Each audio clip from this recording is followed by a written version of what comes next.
Good evening, ladies and gentlemen. Thank you so much for joining us for tonight's session.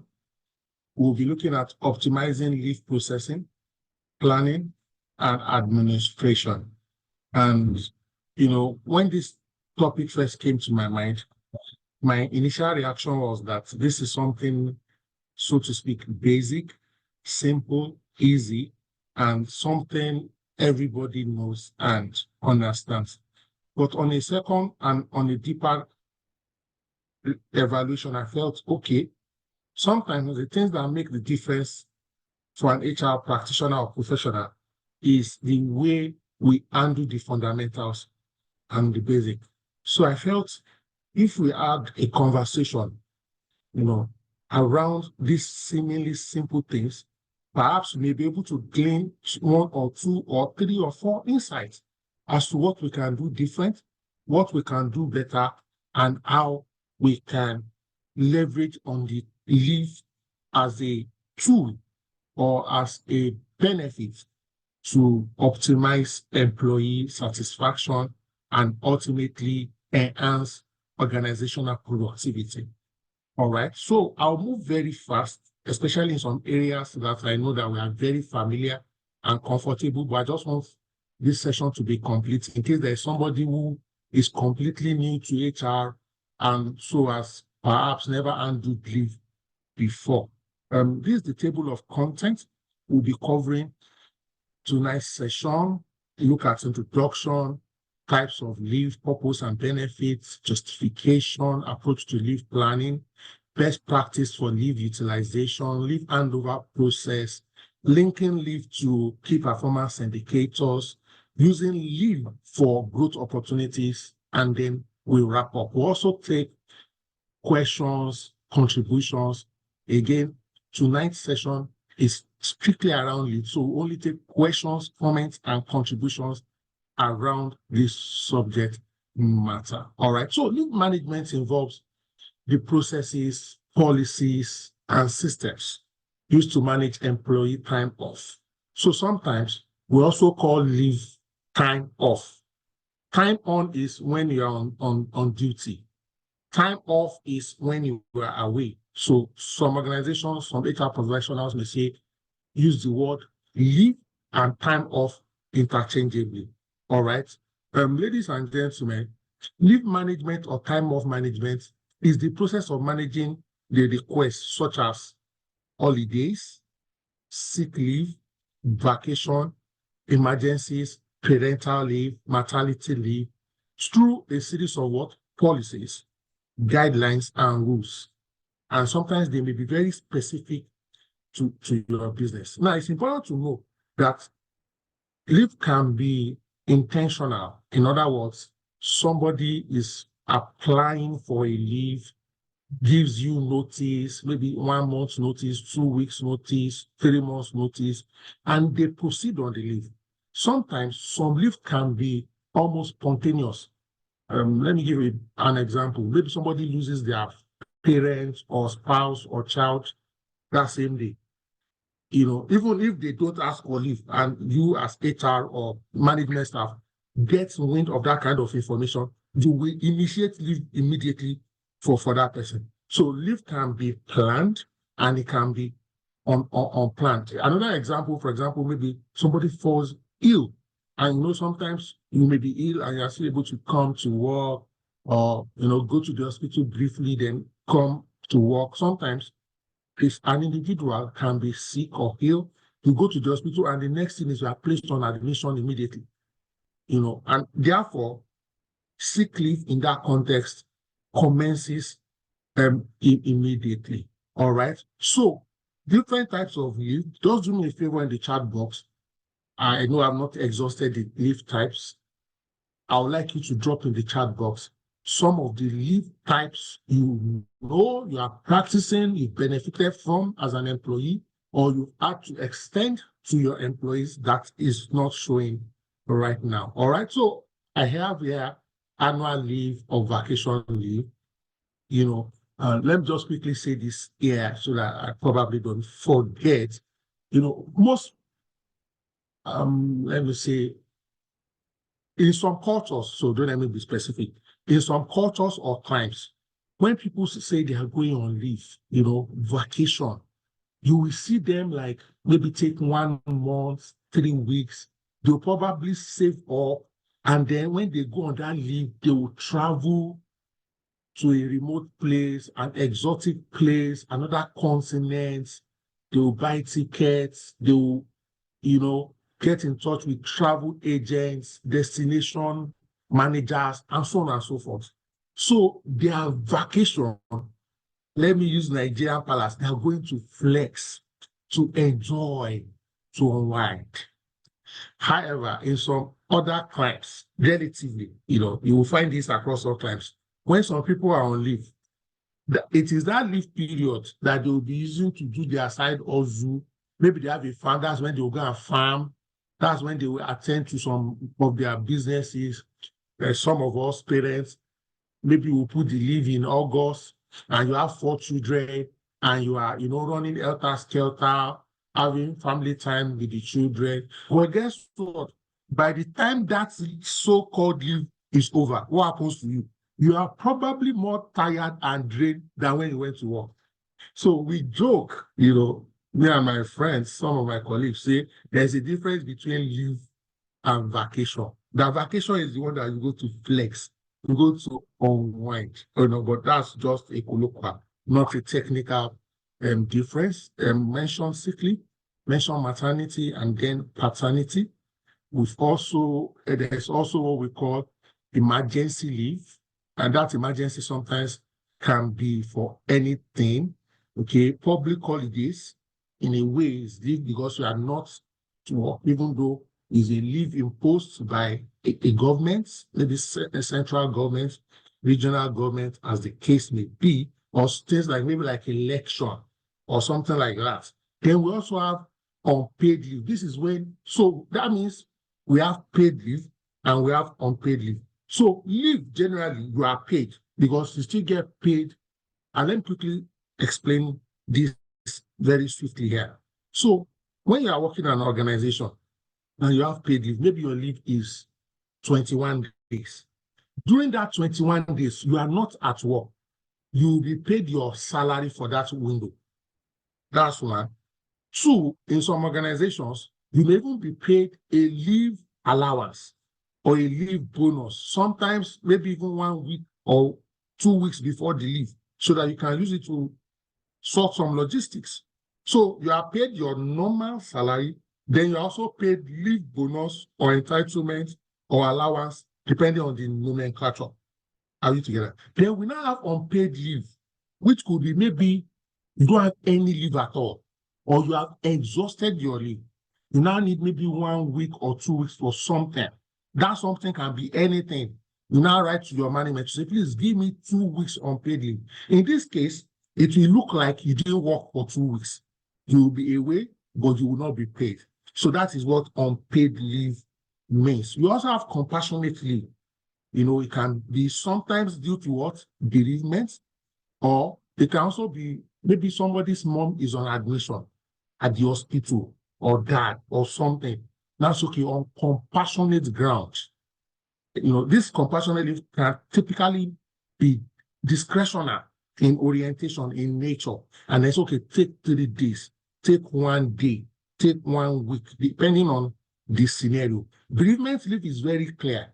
And most organizations are direct. So when I mean direct, they will say you qualify for a bereavement leave if, for example, your father, your mother, your biological siblings, your spouse, or your children, God forbid, any of these things. You understand? But in Africa or in Nigeria, you will say, oh, that man was like a father to me. In fact, he was the one who paid my school fees. If you don't define it, so I know some organizations, if your grandmother dies, they won't give you bereavement leave for that. You can use your leave for it. Okay. We also have what we call casual leave. In some organizations, casual leave can be like 5 days. Some organizations will say you cannot access your casual leave until you have used your annual leave. But some organizations don't mind. Casual just means just casually take the leave. Then you have study leave, typically tied to exams, and is not deductible from your annual leave entitlement. Most organizations will only give you study leave for examination that is directly related to your profession or your assignment, your job. I'll give an example. So somebody is in account department, is now writing ICANN. He will now take 1 week or 2 weeks exam leave. In such instances, this employee may be required to submit evidence that they are writing the ICANN exams. Okay, they may even be required to submit a timetable. So maybe they're in a university, a master's program, an MBA or something. They may need to show a timetable, a documentation from the institution where they are serving. So I'm just checking out. Thank you so much, Gulian. Gulian gave an example of another leave here. She said leave for national assignments. Okay. She also said, for example, jury duty. Then Nene says, yeah, compensatory time off. Okay, I would like if she can shed more light on that so that we can learn.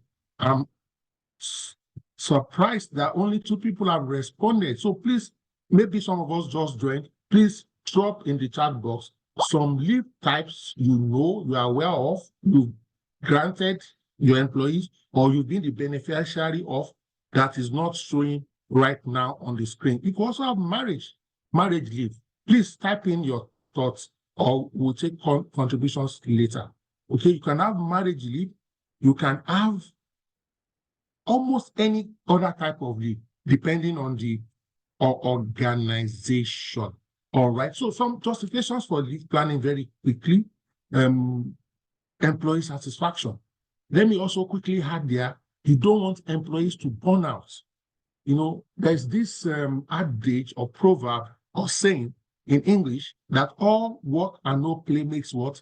Jack a dull boy. After a while of continuous, consistent, dedicated working, Jack will become dull. And if Jack is dull, his productivity will be compromised. His capability to innovate will be what? Will be limited. Okay, so leave planning helps with operational efficiency. Okay, it prevents understaffing and workload imbalance. So I give example. I used to work in a place where it just so happened that, so again, because of the level of maturity of 1 or 2 people here, so I won't mention details, but if you know, you can type out the organization I'm talking about in the chat box. All right. So, like in that team, like half of that team were attending a particular church. And that church used to do convention in December. And so what you will see in that context is almost all the church members, in fact, there were 2 churches. Some were in church A, the others were in church B. So you will just see that a team of 40 will just turn to 31 between maybe December 1 and 18 or something.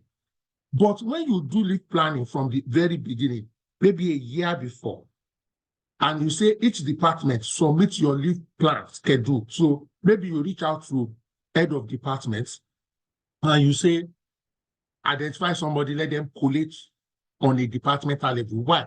HR may not intervene from the beginning. You provide them maybe with a template. Why are you getting them to collate internally, discuss and agree? It's because most of the time, workload issues and workflow continuity happens within units and departments.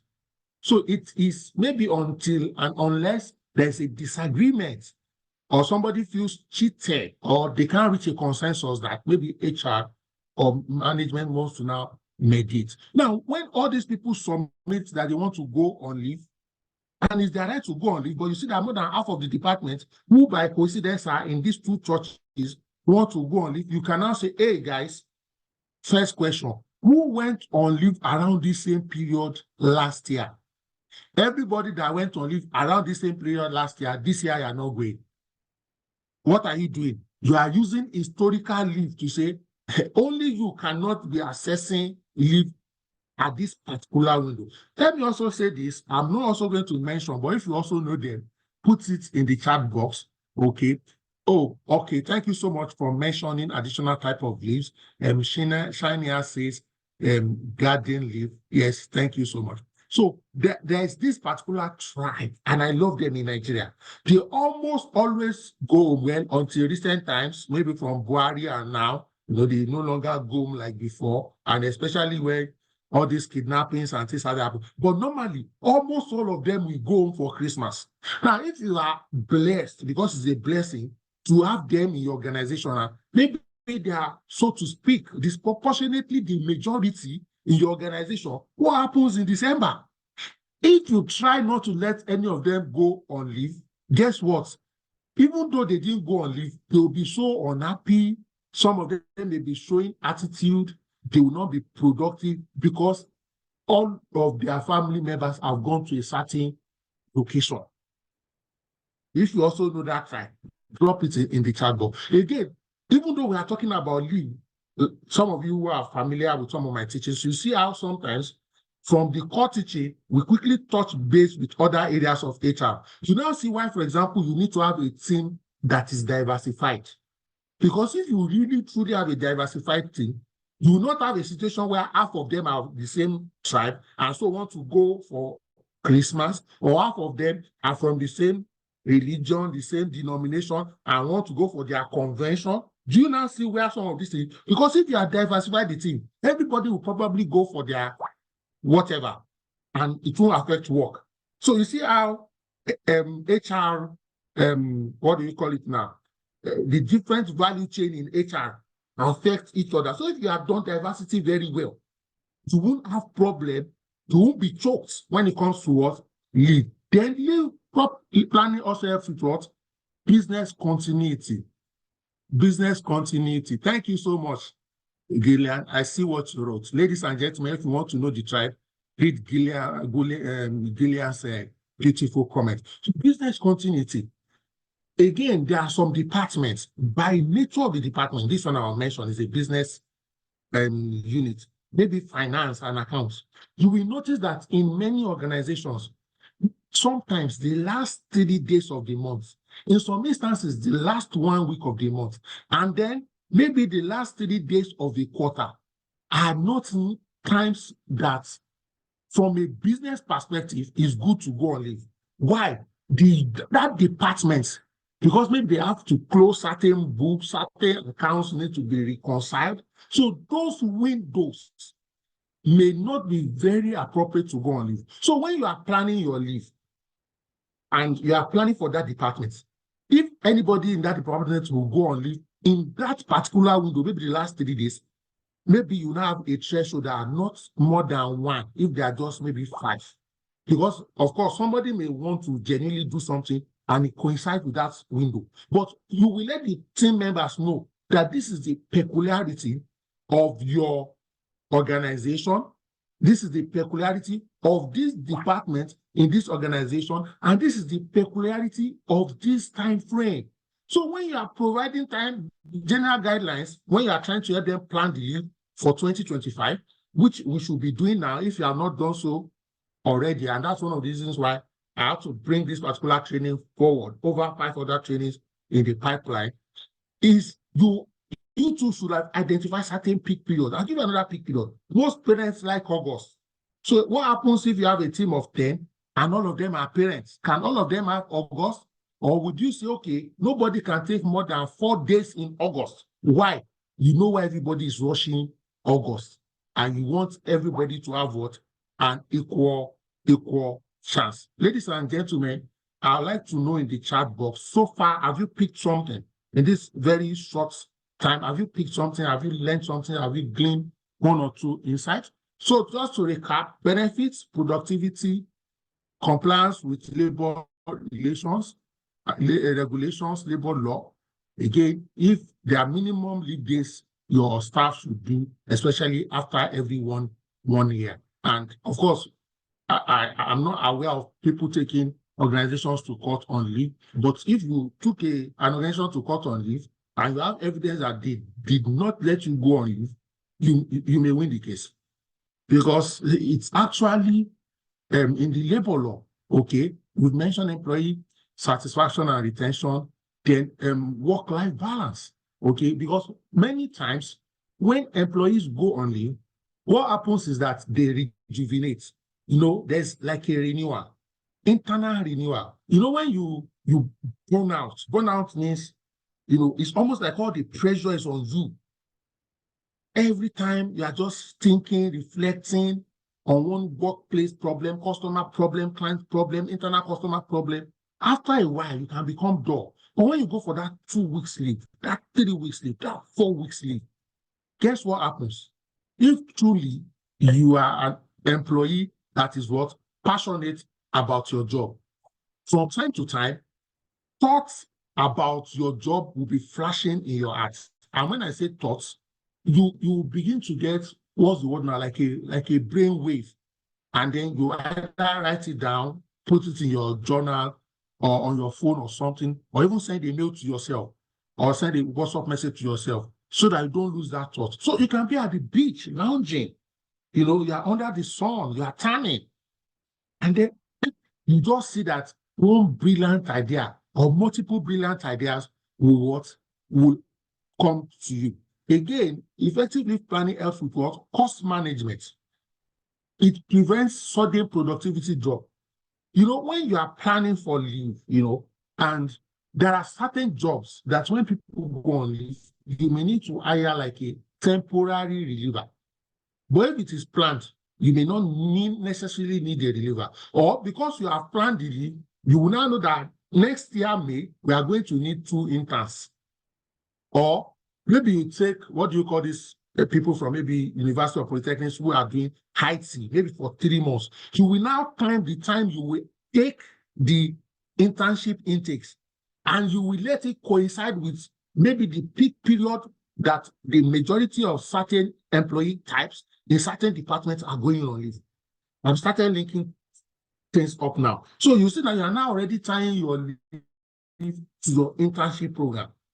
Are we together? Because you are planning it for example, the 2025, next year, or whatever year it is. All right. So it helps with employee engagement. It also ties with strategic workforce planning. Quickly now, let's look at some approaches to leave planning. Okay. So we have what we call proactive scheduling. And this is typically the best. Some organizations just, you have 20 leave days in a year, and they will have a policy to say, before you go on any planned leave, you need to give 2 weeks notice. So maybe May 1, the person will just write a letter to his head of department or his line manager, or if they are using an HRIS, that's Human Resource Information System, they just go to the portal and then initiate request for leave, start date, end date, then they click on submit. Then he goes to the line manager. That is the first time the line manager is knowing that in 2 weeks' time, this person is going on leave. Meanwhile, 1 week before or 3 days before, management might have given that department a special project that they needed to deliver on within 4 weeks. Then you now see the dilemma. You are like, okay, this guy is entitled to go on leave.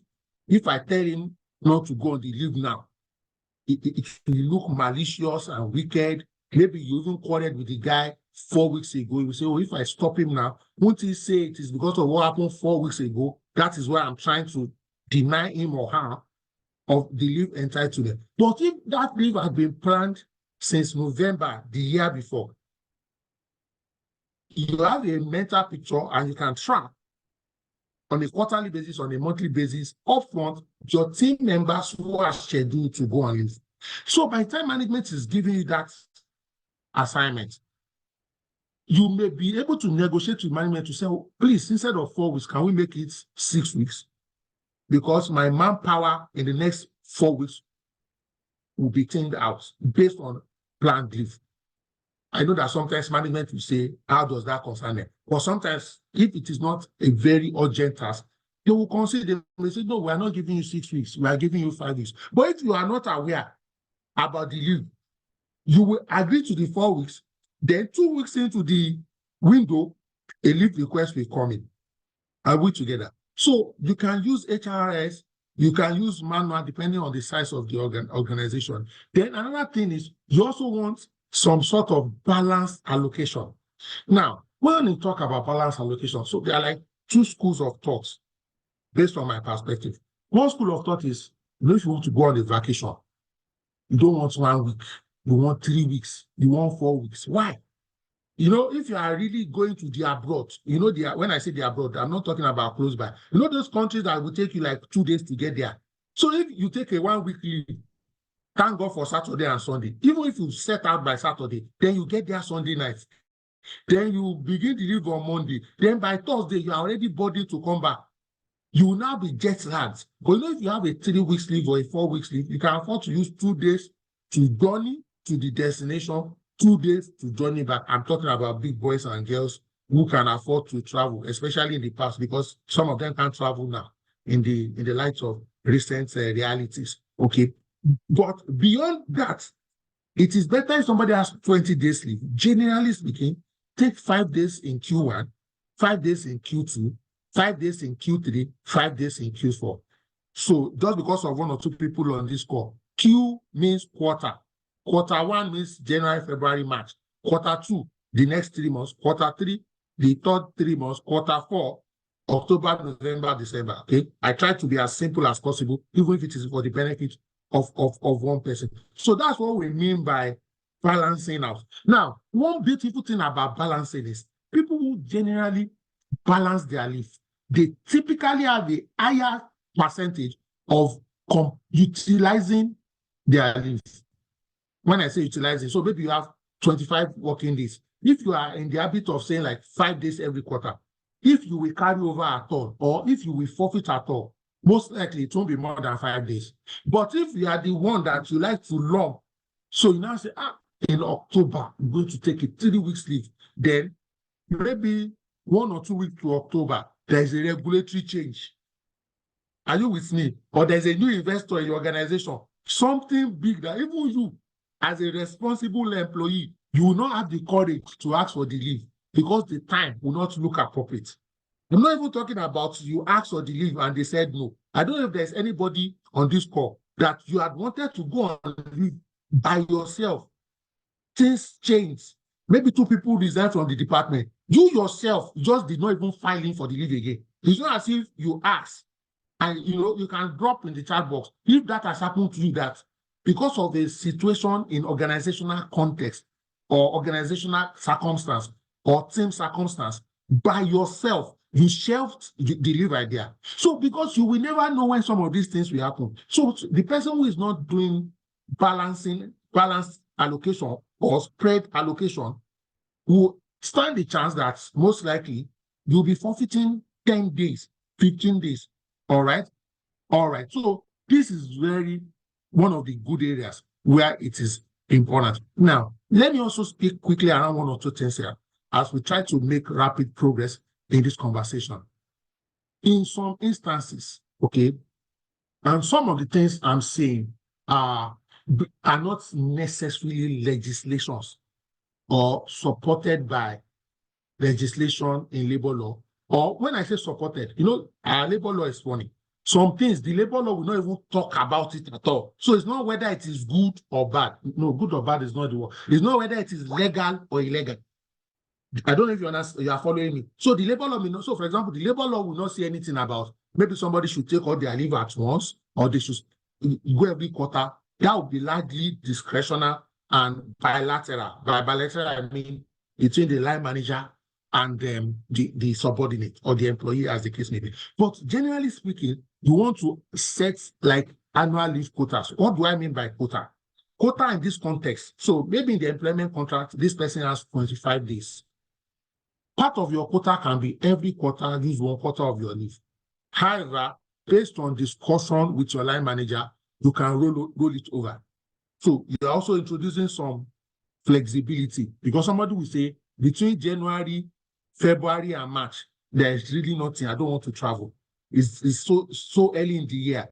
I just want to, depending on the nature of the department of business, there are also some people, the best time for them to achieve the goals for the year is in the first quarter. Why?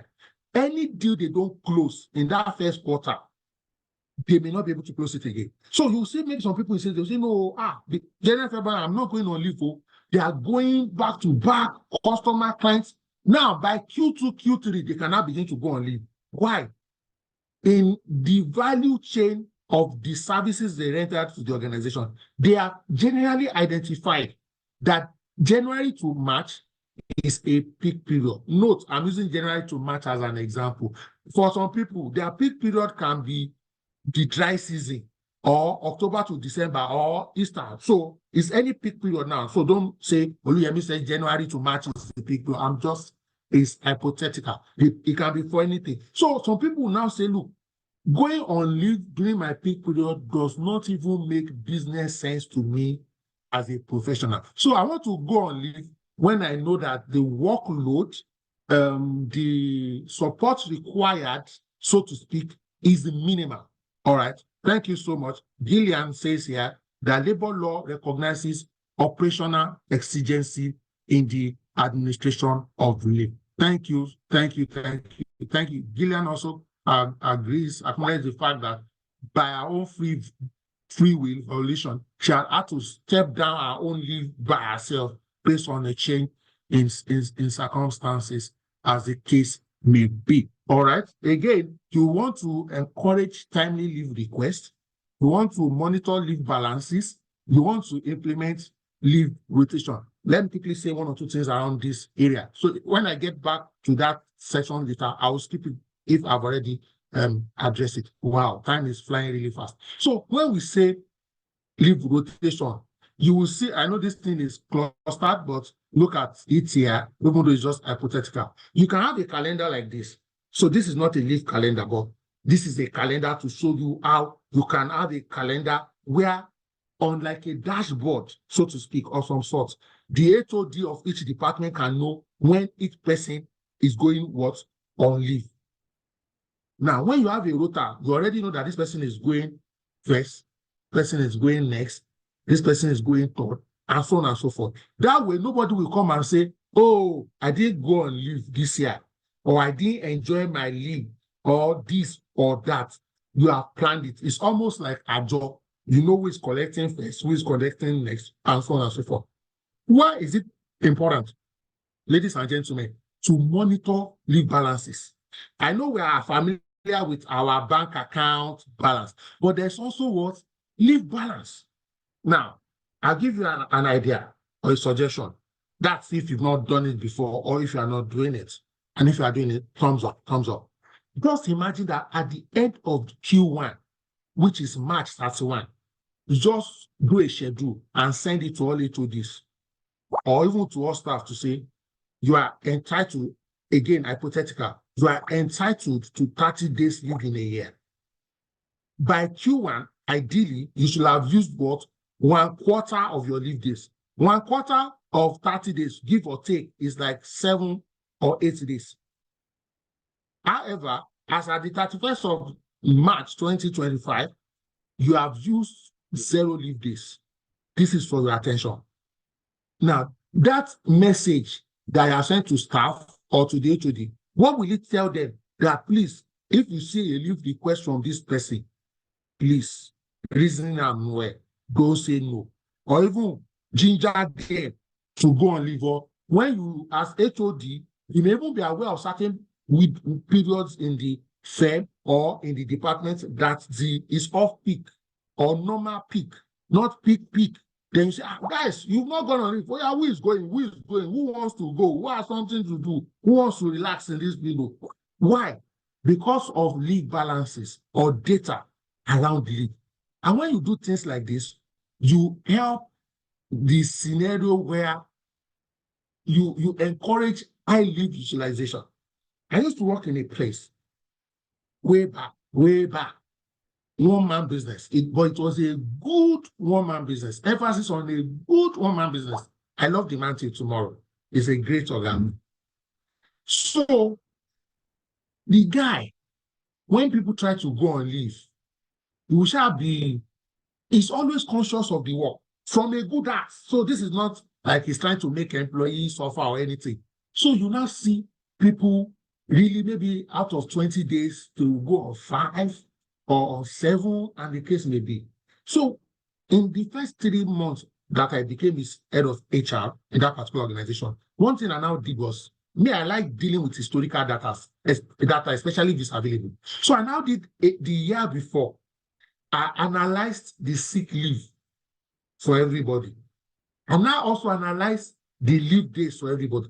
I now identified like the top 20% of the people that were really utilizing their sick leave. You know, some people, God has blessed them, they don't use it, except, let me whisper this on to you, except when they want to go for interview, they will now call in sick. But really and truly, they are really never sick, except for those kind of, on a lighter note, I used to work somewhere, and one of my staff came to meet me, say, "Okay, please, I want to inform you that we call in sick next week, Thursday."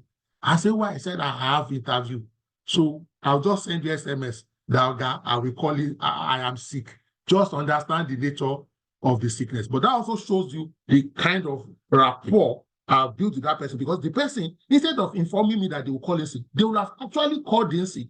And in my heart of heart, I'll be sympathetic, say, hey, yeah, go to the hospital. Are you okay? But let me know that this one is special sickness. Not life story. Let me go back to the main point. The main point I'm trying to say is that, so after analyzing that, I now saw that some people, their sick leave was double, triple, quadruple their annual leave. And I did a recommendation. I said, "Sir, let's assume, let's give most of these people the benefit of the doubt, that they were truly sick. Sick leave is a double or triple loss. How do I mean? When people are sick, please, I'm sure you must have been sick once or twice in your life. I know some of you are never sick, but you must have been sick before. Do you really enjoy sick leave? Nobody enjoys it. You have headache, catarrh, you are sneezing. So you are not enjoying yourself. Then the workplace is also not enjoying you. Double loss. However, annual leave, in quotes, most likely, if you don't go and use that annual leave to go and hustle, you understand? If you don't use it to go to school too, you will rest, you will rejuvenate. Yes, we will miss you at work, because maybe some of us, your colleagues, were sharing your workload. Then you come back. If you go to the abroad, you buy chocolate and eclairs and the likes for us, and then you come back refreshed, rejuvenated, fresh insight and ideas. And I say, "Oga, please, which one do you prefer? Sick leave or leave?" Because you cannot continue to cheat the people, in quotes. If they see that genuinely you don't allow them to go on leave, they will genuinely or ingenuinely go on sick leave. Guess what? He now said, "What is my proposal?" And I told him about the leave plan. And then he approved and we implemented. When I was leaving that organization, part of the testimonies of most of the staff was that, "Oga, under your regime, we have gone on leave the most in our entire career working in this firm." Thankfully, my successor was one of my assistants, and they sustained what? They sustained the policy. All right. So it's very important you have insights and data. Okay. Oh, okay. I see a comment here, and I'm smiling. I'm smiling here. I see a comment here from Benjamin, and he says here that one of my staff said we'll be having fever next week, Tuesday. I laugh out loud. I like that.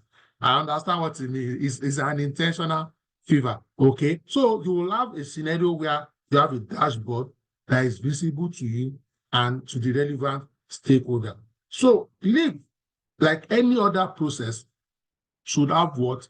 A workflow or a flow chart, as the case may be. And this is a very simplified flow chart. If you don't have it, create it very easy. You can use PowerPoint to do it. You can use Word to do it.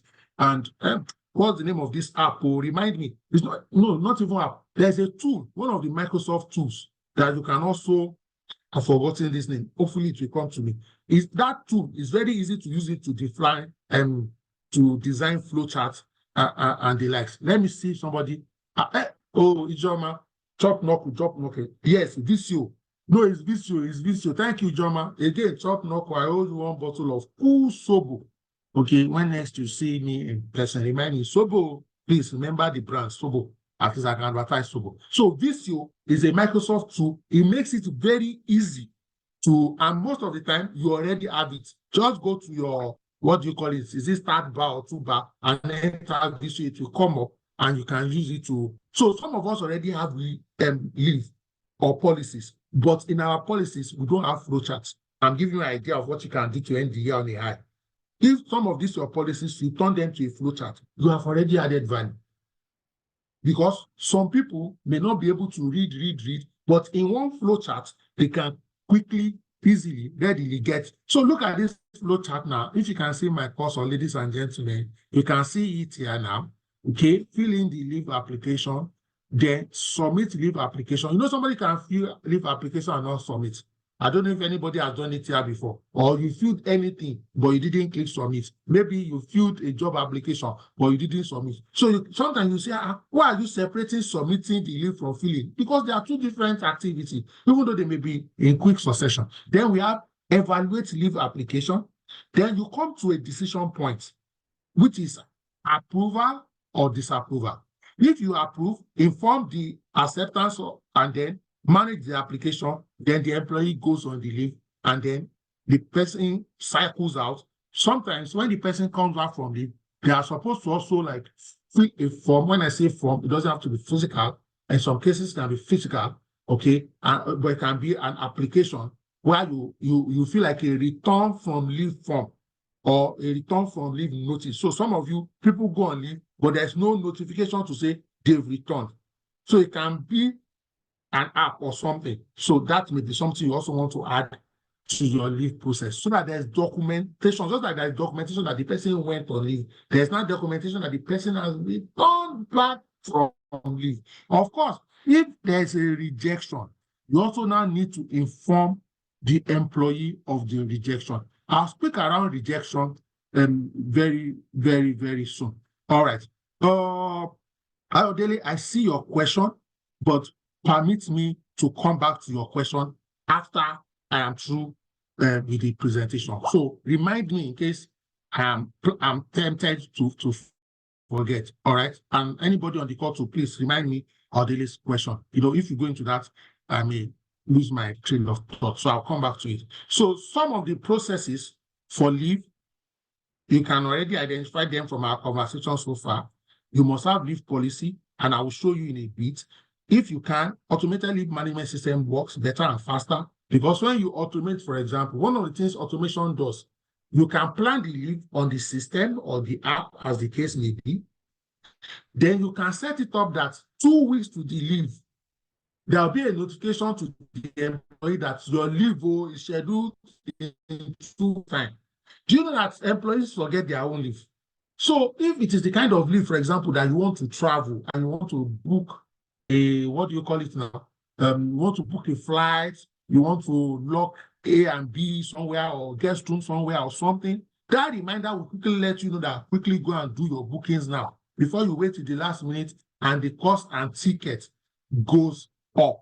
Then that same automation will send a notification to the line manager that this is to let you, to remind you that Christiana is due to go on leave in 2 weeks' time. You know, sometimes, even though you have done leave planning, by the time it is a day to or the day of the leave, many of us at the top, they feign ignorance or sincerely they forget, say, oh, so it was March, you say you are going. Hey, yeah, okay, I remember, but you should have reminded me now. The automation removes all this, you know, it provides prompts, 2 weeks to, 1 week to, 3 days to, and the prompt is based on how you configure it. So if you can say 1 week to, okay, you can say 1 month to, and you can say every day, the 2 weeks before. Do you understand? And it will be triggering this thing. So what happens is any proactive line manager, if you have any task, you can bring some of these tasks forward so that they can quickly attend to it and there is no issue. Again, you can also use these ERPs, these HR analytics tools to glean data, analyze them, and so on and so forth. Then you may also want to say who has oversight over leave, who has oversight over leave. And 1 or 2 people have called me in the past, and they will say, oh, so I'll give you 1 or 2 scenarios. Scenario 1, an employee wants to go on leave. He writes to HR. HR approves the leave. Guess what? It was an email conversation. In the email asking for the leave, the employee did not copy the line manager. So I think that particular employee had, so to speak, a need to take that time off. A good need, but it's not private like that. HR too, in approving the leave, did not copy or loop in the line manager. So on a particular Monday, the employee doesn't show up at work. First and foremost, the line manager is even worried about what's happening here. Think something untoward that happened to the staff was sick or something and called. And that one casually said, boss, I'm on leave. The line manager said, leave? Who approved it? Said, HR. Said, are you kidding me? Can you forward the approval to me? Said, when I come back from leave, I'm on leave. I shouldn't be responding to any bill now. On the letter, though, the guy grudgingly forwarded it. So you need to have a clear oversight defined. Is it the line manager? Is it the HR? This is what I recommend based on my experience. Let there be, in quotes, 2 levels of leave approval. Level 1, the line manager. So it goes from the employee to the line manager, from the line manager to HR. HR now does final approval, and the employee and the line manager get a notification of the approval. Now, line manager, because line manager knows the day-to-day work schedule and can ensure that there are no no one drops the ball as a team or as a unit or as a department. HR also, because sometimes there may be instances. So let me give you an example, because somebody say, why would HR not want an employee to go on leave when the line manager asks? This may not be common, but in my practical work experience, I've seen it before. So there was a particular time in one of the places I worked, internal audit was investigating an employee over a potential fraud. But because they had not completely, closed the case, you understand? They could not issue him a query just yet. And they know that if this guy goes on this leave, in fact, internal audit suspects that he wanted to go on leave to go and clean up some of his mess. But the internal audit was already carrying HR along with respect to the fraud investigation. So the line manager approves, HR just comes up with something and say, you can, this leave can go after 2 weeks. HR gave some technical reasons that looked very reasonable.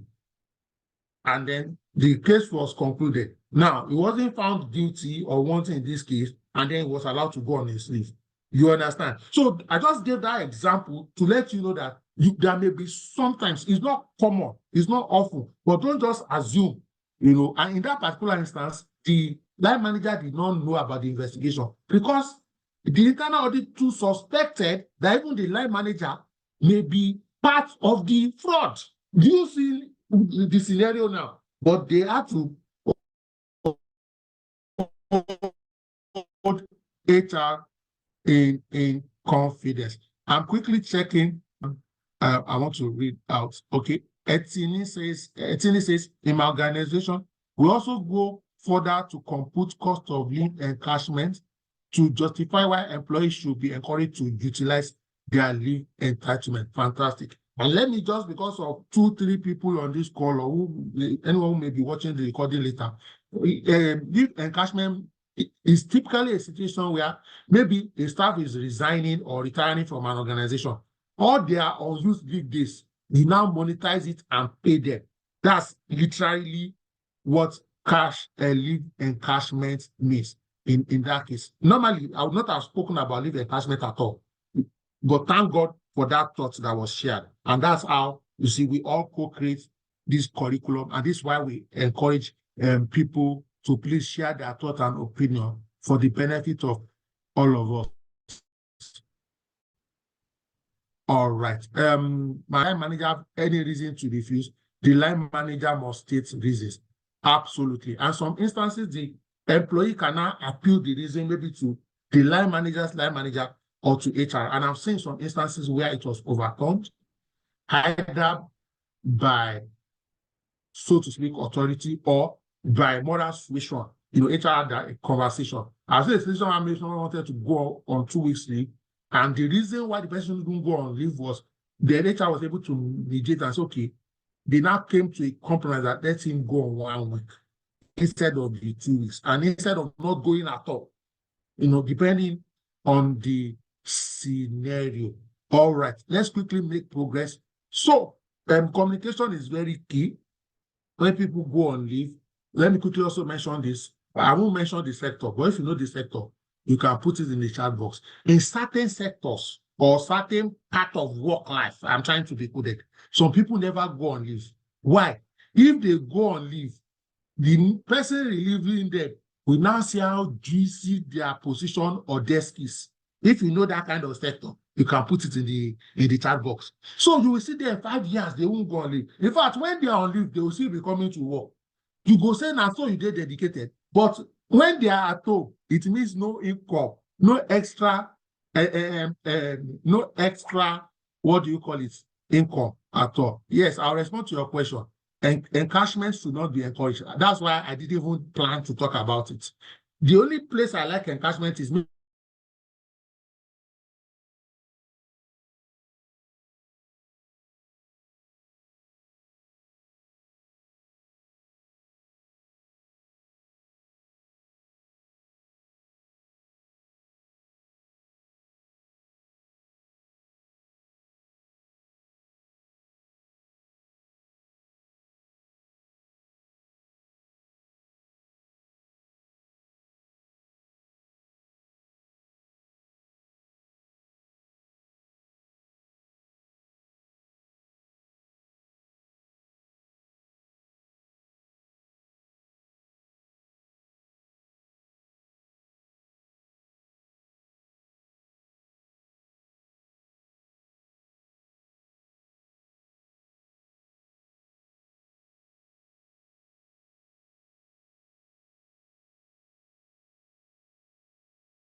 Thank you for holding. That was network issues. My apologies, ladies and gentlemen. Okay. I don't forgive encashment, except, of course, maybe the person has retired or has resigned. In this context, there's no way the person can utilize their leave anyhow. Law stipulates that, let people, generally speaking now, it didn't say this way, but this is like my interpretation. The purpose of leave is so that people can rest. Money or not is not a for rest. You take away the capacity to rest and you give them, money will not be able to compensate or alleviate that particular.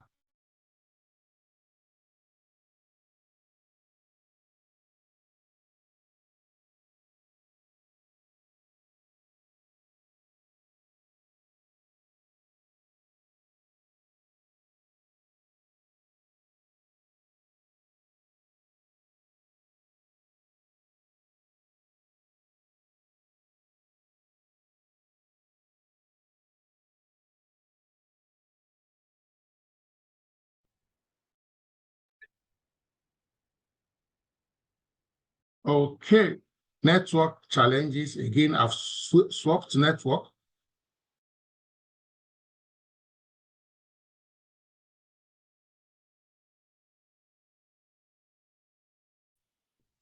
Will attain some stability. Okay, so let's quickly look at, I need to run now. We've done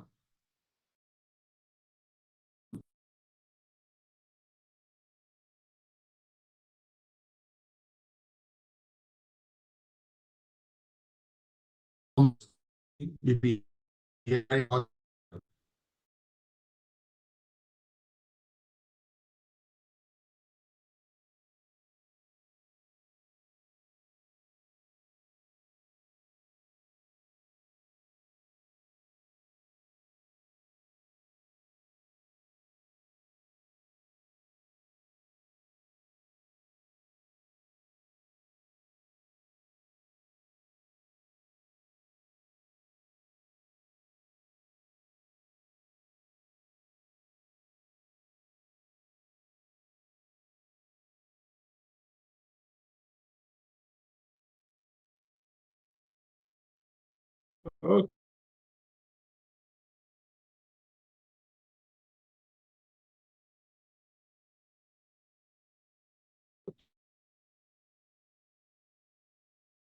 Okay. Now I'm speechless. So let me see which on this call that can help me be which HOD.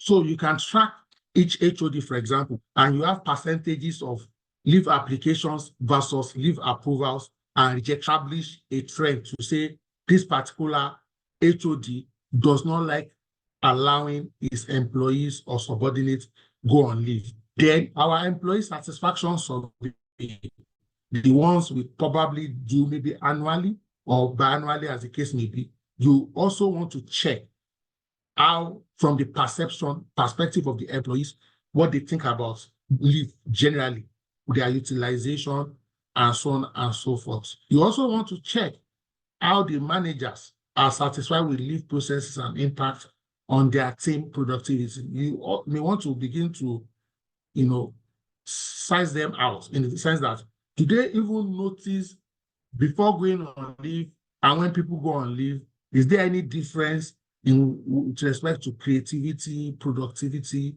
innovation, and so on and so forth? You may also want to track costs related to leave, for example, overtime or temporary staffing. Some people, maybe like factory or something, when people go on leave, the work still must be done anyway. So it now means that people will spend more hours, and in this instance, you may incur overtime, or you may hire temporary workers to check in some of these costs. All right. It is very, very important. So leave, there's no way you'll be able to have a good leave system in your organization if you don't have a leave policy. You need to develop and communicate it. You see, let people know. And I'll use an example very quickly. The different kind of leaves that you have in your organization, let them know and define it. I give you an example. A woman be married. So you cannot come with a policy and say, if a woman shall be eligible to go for maternity if she's married. No, maternity has to do with biological conception of a baby. The source of how the baby got there, that's not your kettle of fish, please. All right. Now, if you are doing paternity, now follow me closely. And then you now also say paternity is the man just impregnates any woman. Please follow me. This is a theoretical debate. I'm not insinuating anything. You are the one that will make the call. Now, what are the chances of a man, for example, impregnating 5 women in a year and they're asking for 5 paternity leave? So do you see that you may want to say, woman, go on maternity, no restrictions, because you are the one carrying the baby, and it doesn't matter whether you are married or not. But if you now don't do the man like that, what now happens if the man decides to impregnate 5 women in the same year? Or do you want to now restrict it and say, let's even not be bothered whether the man is married or not? It's also really not our business. But maybe you say, you can go on one maternity leave every 2 years. Paternity, for maternity, I won't even want to suggest, don't place any restriction, because it's like an aberration. It's a fundamental woman right and human right to be pregnant as often as they like. What you can do, maybe from an health perspective, is moral suasion and this is advocacy. You can't legislate it. It's out of medical convenience and right to say, please, maybe if you give back now, wait for 2, 3, 4 years so that your body recoups and recovers, and then you have another baby. Not that we have a company policy that you cannot get pregnant even try it, and don't let your policy, because an unjust law is no law at all. According to one real life experience, some of you might have heard me share this story before, especially if I've discussed anything around this area. So I worked in a place, we had a policy that the first 4 children, you will get parental leave as a father, 5 days, first 4 children. This particular staff of ours now gave birth to the 5th child. Guess what? He wrote to HR that I wanted to go on leave. And he now came with the employee handbook. Now, the staff came with the employee handbook to HR.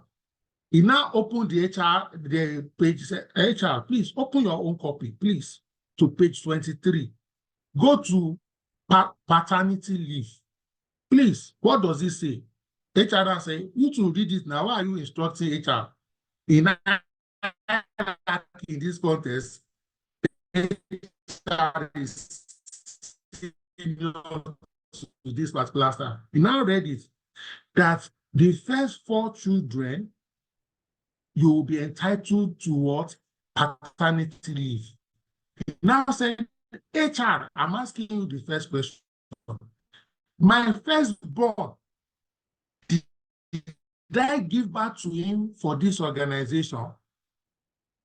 Now, he's a semi-skilled worker. But was making it look like each time he gives birth for the organization. He said, I gave birth to my first child in another organization. The first 4 children means the first 4 children I gave birth to while working in this organization. So, real life situation and the employee handbook, so that there's no what? Ambiguity, and nobody can what? Misinterpret it in any way. All right? Daniel says here that if you carry over any unused leave from a quarter of the year, you carried it over to. But by Q2, it will become zeroized. In other words, they are not owing you again. All right? So establish clear policy. How many days, for example? Some organizations we have, maybe for junior staff, maybe 20 days, senior staff, 25 days. I've also seen a good opportunity to also share this as a retention strategy. I've worked in a place where if you have done more than 5 years in the organization, your leave days is 30 days. If you have done less than 5 years, your leave days was 25 days. What do you think about that? I have worked in a place where that was a practice. So they were rewarding tenured employees with more leave days. I'll say it again.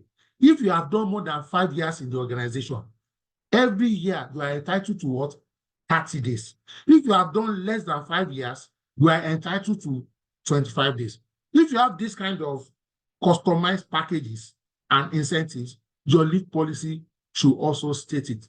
All right? So maybe your sick leave is 10 days or 12 days. Do you need a... So I've worked in a place where if you are sick for only 1 day, you don't need a sick leave. We will take it in good faith. We will trust you. Just tell us you are sick.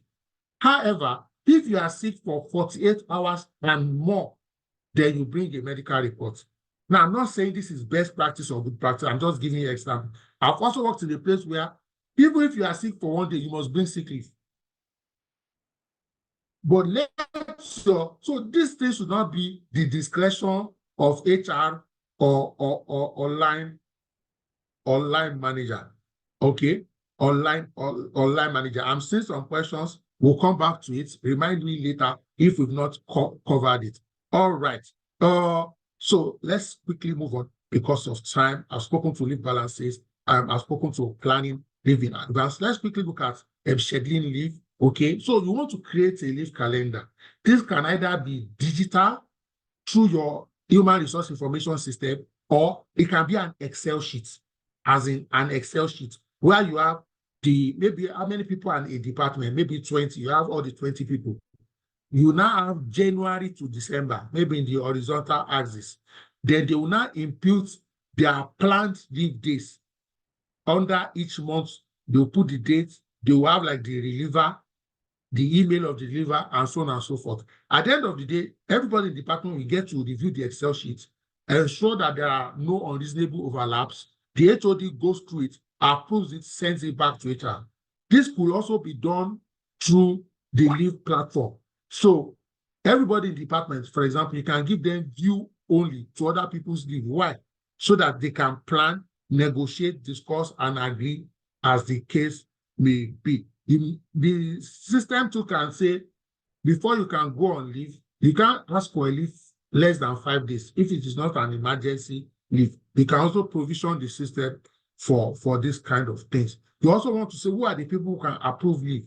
Supervisor, HOD, and so on and so forth. What's the leave approval process? You want to also codify it. You are trying to track it. You also want to evaluate and monitor your leave policies from time to time. Sometimes it's good to review and make certain changes. You also want to think about, reflect around contingency planning. And what's a contingency plan? You want to create a plan to address potential staffing gaps or disruptions caused by employee leave.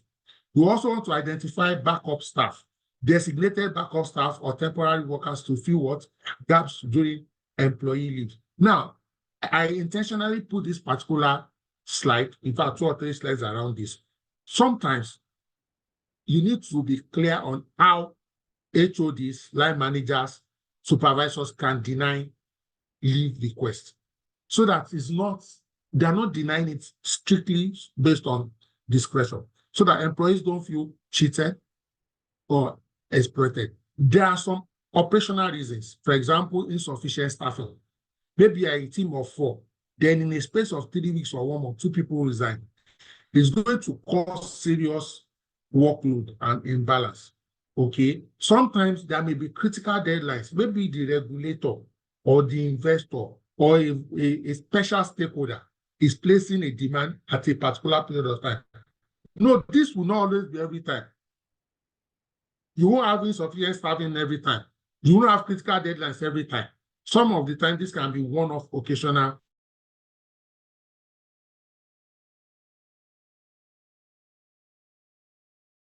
things. Okay, and there may be unavailability of replacement staff. Again, absence or they are on leave, and their leave is going to overlap. And by that overlap,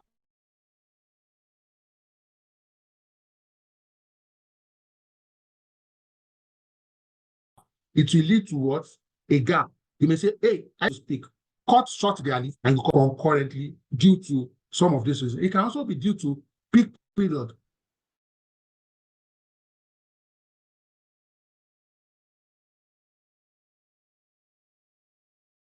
I know 1 or 2 places that they don't allow people to go on leave during certain peak period. In fact, they hire additional to leave. But if you're in some of these sectors, even you yourself, you will know upfront. So if you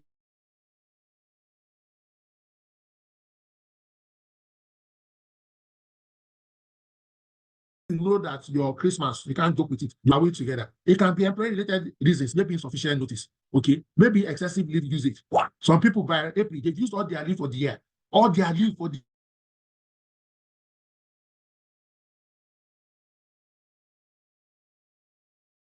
year by April. And then sometimes it can be performance. I'm not saying somebody's on PIP, they can't go on it, but sometimes you want to say, look, you are working full-time, never do the job. Now that you are in a 1 month PIP or a 3 months PIP, and within this PIP, you still want to go on leave, will it not adversely affect your capacity to deliver? It can also be compliance reasons. The questions are coming in fast and furious. Let me quickly finish, and then we'll take all the questions together, please. It can be company reasons, okay, maybe minimum notice period and so on. It can be labor law reasons sometimes, or collective bargaining agreements. That is agreement with a union. However, please, you have to be very sensitive, empathetic when declining leave requests. Make sure that you communicate the reason for the delay or denial clearly and respectfully. It shouldn't come across as if you are trying to prove a point, or you are trying to wait short, or you are trying to booger, you are trying to show power than the boss here. Again, as much as possible, provide alternative dates or solution. So you can say something like, oh, we want to go on leave between November 18 and November 24. Due to the board meeting that is holding November 21, you won't be able to go. But please, you can go November 25. So don't just say no without providing the alternate date or solution or window. Document the denial and the reason for it in accordance with company policy and procedure. Ensure fairness and consistency in applying leave policy and procedure. So not that you will do something for Mr. A, then when it gets to the turn of Mr. B, you will now change the goalpost. That will be unfair. And because precedents already support that kind of thing. Now, another thing I want to quickly speak about that I've seen generally over the years during my HR career, okay, is the public holiday. So I want to ask quickly on the chat box, if somebody takes 2 weeks leave, and this doesn't really affect some public holidays, one of the best public holidays in the world in Nigeria is Good Friday and Easter Monday. Why? It will always be a Good Friday. It will always be a Easter. So you can plan even 5 years ahead. So most people, that kind of holiday, when they are planning their leave, they will have factored it into the request ab initio. But there are certain holidays, for example, that revolve around the moon. If you know, you know. You even the federal government sometimes has dashed us 3 days instead of 2 days because of the weather elements. Now, where am I going? Especially those kind of holidays that is not easy to foresee or preempt and plan for. In your policy, you should have a provision that will state one of these two. I'm not saying this or that is correct. Please pay attention to this carefully. Hear me clearly, please. Option 1 would be if you ask for a 10 days leave and you put a start date and an end date, even if there is a public holiday, you will still return on the day that was captured in your leave request that you will return. What will happen is, let's say there was now 1 day public holiday or 2 day public holiday, we will now credit your balance. So if you are supposed to have 22 working days, and then you said you will go on leave November 1 and return November 18, then November 6 and 7 was suddenly declared a public holiday by the federal government's benevolence. You will still return on the 21. What will happen is, maybe instead of you having 10 days left, you will now have 12 days left. This thing has caused fight. This thing I'm talking. Somebody say, they'll just say, oh, there was public holiday. The employee will now unilaterally take that 1 day or 2 days. So instead of returning on Monday, they will now return on Wednesday. Please don't allow that. Or don't let your policy allow that. And don't let your policy be silent around that. I've also worked in a place or in places where they will say, everybody knows that if you take 10 days leave, for example, then by providence, there's a day or 2 as leave, you will just immediately add it to that leave and stay 2 days outside. That is what the policy says. So just policy should not be silent, ambiguous, or without a position. Please. One of the things policies do for us is that it provides more clarity so that people know what it is and nobody is being vindictive, malicious, and so on and so forth. All right. I hope you get the message. That's why I would say, are you including it in the leave or are you excluding it? And everybody knows upfront. We're not saying people will not get the benefits of their public holiday. All right. Let me see if I can wrap up very quickly. But this is important. This is one of the extra things I want participants of today's webinar to glean from. So it's not just the leave. Now, the leave is for people to relax and rejuvenate, but the leave is also for people to grow. How do I mean? So when you are planning your leave up front, I'm not talking about the emergency leaves now, then what else can you do with that knowledge? You can use it to leverage growth opportunities, career development opportunities for team members. For example, job shadowing. So because somebody is going to go on leave, it means that person is going to have what? A reliever. Thank you so much, Laura. As if you knew I needed that kind of encouragement. Now, because somebody is going to go on leave, it means that person is going to need what? A reliever. Who is a reliever? A person that will stand in for you and cover your duties and ensure business continuity. I know in real life, I've worked in places where certain people, when they go on leave, maybe a 2 weeks leave or a 3 weeks leave, when they resume from the leave, guess what? Nothing will have changed. is where they left the work that they will meet it and continue. In the chat box, drop if you experienced that kind of thing before. Maybe it even happened to you. You are the one that went on leave and you came back. Nobody touched any of your work. The work just piled up like Oluyemi rock for you. But when we talk about reliever means all the things you are supposed to be doing, that reliever will do it for you and almost do it like you. Now, most of the time, except that reliever has done your job before, it means maybe 2 weeks or 4 weeks before your leave, maybe 1 hour every day or 3 hours every week or something, you will have been intentional, deliberately putting through the reliever. Now, why are you putting the reliever through? So that they can continue the work in your absence and other stakeholders do not necessarily know you're on leave, because it's really, truly not their business. Business continuity must go on. Are you with me? Now, that is like job shadowing. So when you do this for everybody going on leave, because people are going on leave, other people will understand better other people's roles, assignments, and tasks. So you are leveraging the leave not just for rejuvenation of the employees, but for knowledge and capacity building. This now leads to what? Cross-training and development. Because anybody can go on leave anytime, especially sick leave. So if you are only waiting for prepared leave, what happens to somebody falls sick suddenly? This leads to what? Skill building. Leave will force people to delegate. I've seen some places where maybe the HOD is on leave. Guess what? In the management meeting, nobody in his team will go for that management meeting. Go wrong now. The next senior person must go to that management meeting, stand in and hold forth and speak intelligently, contribute meaningfully. That's part of what? Succession planning too. Deliver programs, implement programs where temporary replacement can assume what? Responsibilities, as the case may be. All right? So, very important, because the business operations must continue. It can also be an opportunity for job rotation. So maybe somebody has been doing, let me use HR, recruitment. Then somebody in a career management goes on it. The person in recruitment now covers for 3 weeks or 4 weeks. Or this one, I don't like it. That's one of the reasons why I like maternity.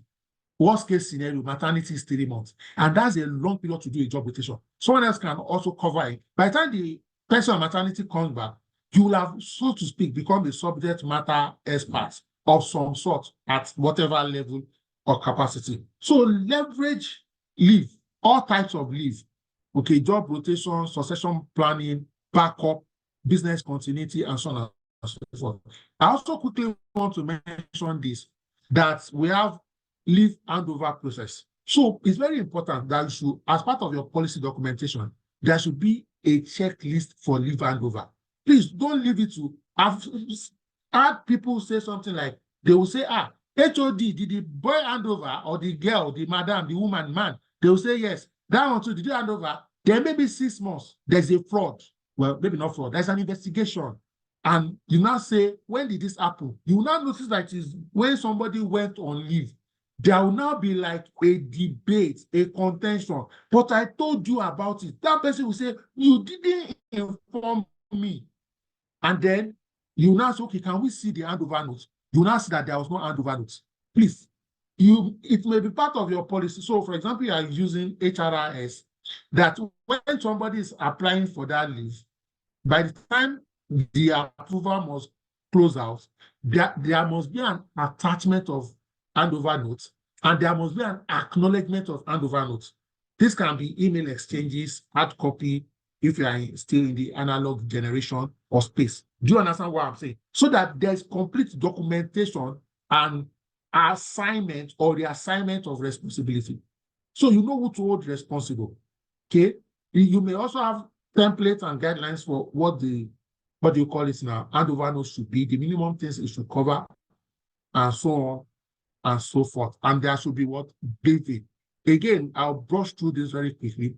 One of the reasons why some employees organizations suffer low leave utilization is because the organs at the top, the powers that be, sometimes don't like to approve.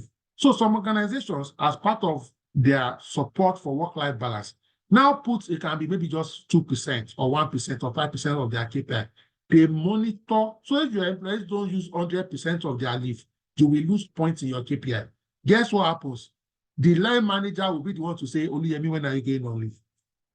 Deborah, when are you going on leave? Latifat, please, you have not gone on leave on Q1. You are going to affect my media appraiser. You have flipped this. So when that kind of line manager genuinely says you can't go on leave, you will know that it's not malicious. Truly, it is the work. Oh, thank you so much, Uncle K. Uncle K said he's going to buy me 1 bottle of Sobo. And I will ask. I'll ask. Oh, thank you, Juliet. I see your comment. Keep your comments coming in. All right. I'll quickly take this question because I super love it. I love the other questions. Says Michael says, who should relieve an employee? Junior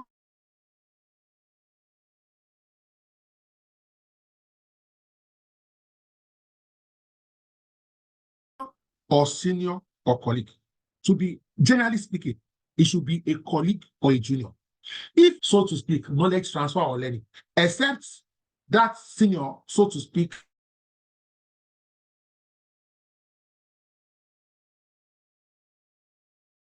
does not have expertise in that area. And I relieve my subordinate because that my subordinate will not be able to go on leave because you can't go on leave without a reliever. And when I mean I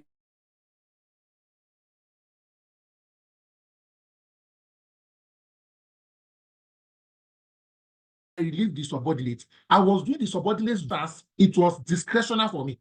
But really, it's not work is work. Don't let us see it as condescending that why is it? But ideally, depending on the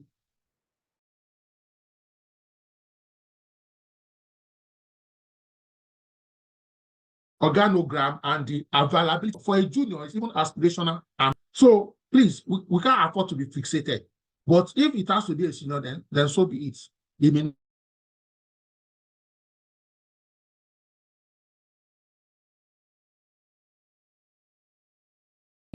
not be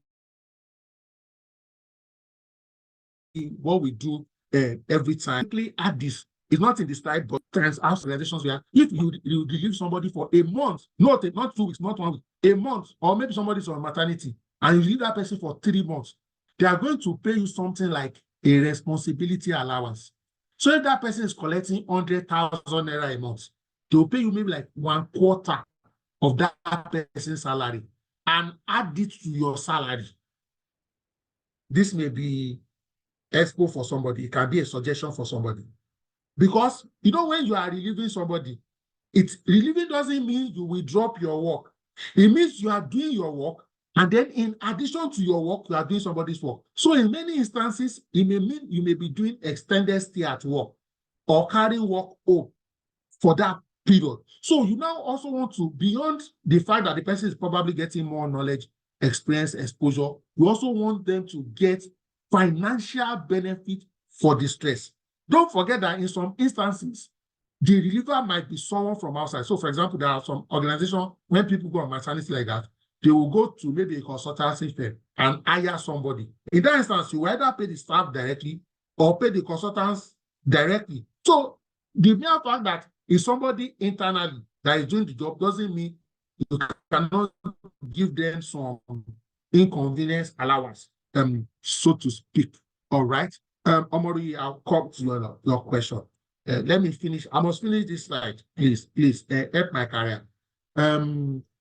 Okay, so how do we ensure leave utilization, early planning, avoid last-minute requests, try and balance the needs of the employee and the needs of the organization?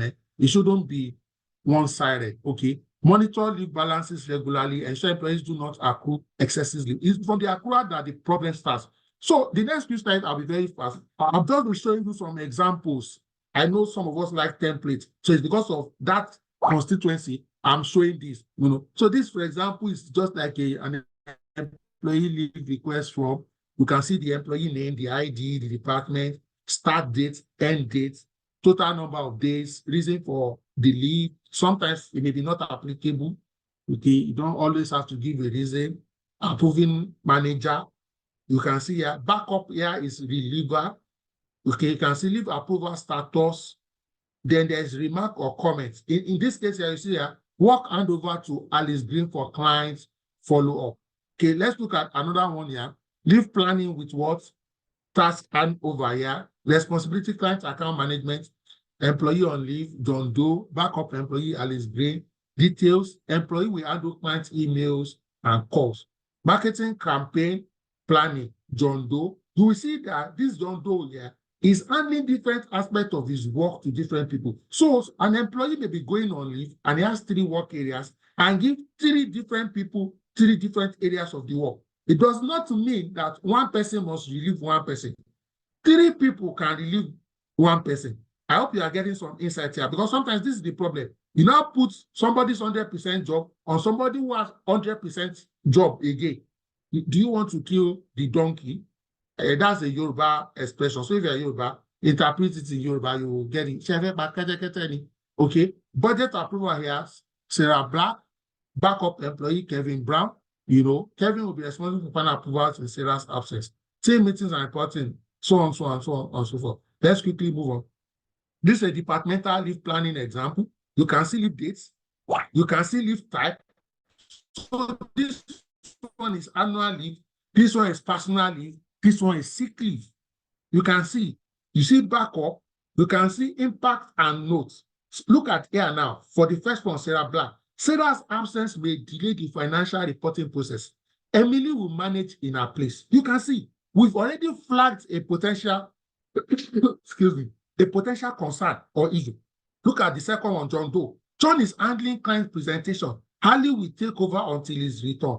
Look at Robert Lee. Okay, sick leave, backup, Jane Smith. Robert has an urgent health issue. Jane will cover his client's calls, and so on and so forth. You can see here. So why should you plan your next year's leave? This year is 2024. Next year is 2025, but this thing is an ageless presentation. In case you are watching this in 2025, okay, it applies to all years. Business continuity. You want to accommodate employee preferences as reasonably as possible. And when you do long-term planning, or when you plan months and days ahead, it's easier to accommodate requests. It's easier to be flexible than if you are doing short-term. It also helps with budgeting, forecasting it. You want to plan how to manage leave period with minimal disruptions. Okay? Ensure clear employee handover, no unnecessary work burden, try and provide temporary coverage. Okay? You can also have an employee leave handover. We've covered that. These are just some other templates or examples for your viewing. All right? Very simple, easy to follow. You already get a grip on it. I've also discussed that you can link it to employee managers KPI so that there are no issues. Now, I put this here, out of office email for 2 or 3 days. Some people go on leave. Only their line manager and maybe HR knows. But I've also seen instances when some people are going on leave. They send email to like stakeholders. I'm not saying all staff. They already know that maybe their interface with finance, the interface with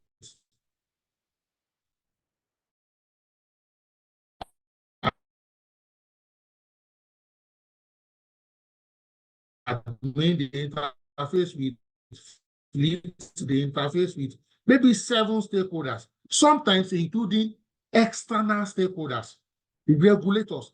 And the person going on leave will send a mail to them that so, I'll be on leave from so to so. For regulatory matters,